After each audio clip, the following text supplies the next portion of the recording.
Summer's here. Everyone is at the pool and at the beach. And this week I've had lots of questions from families about dry drowning. So I wanted to try and clear some things up and hopefully make people a little less anxious about this.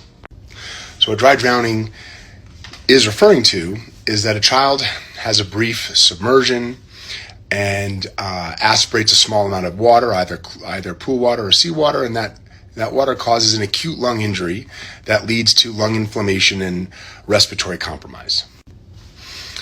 But what most clinicians have found is that is actually very uncommon and is very low risk in a child who's otherwise well and healthy and appears normal.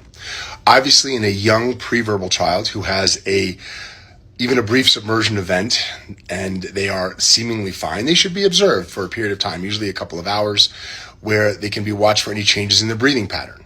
Those changes are a worsening cough, rapid breathing, retractions where their chest and stomach seem to be sucking in when they breathe, which is increased work of breathing. And if they show any of those signs in the first couple of hours after emerging from a water event, even if they otherwise look okay, they should be seen by a doctor.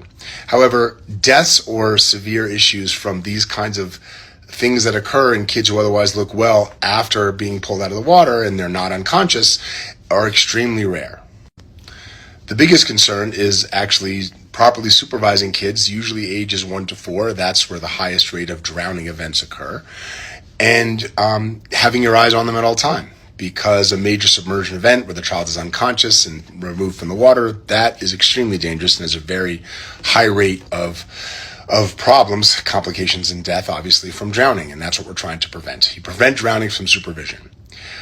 There's a lot of anxiety, obviously, around young children when they have a brief submersion or choking event in the water.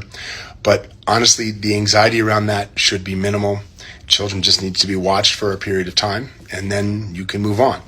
Any change in their breathing, they should be seen by a medical professional. But the risk of a child actually having a major or concerning medical event from that is exceedingly low. So I hope this helps, and everyone should have a great and safe summer.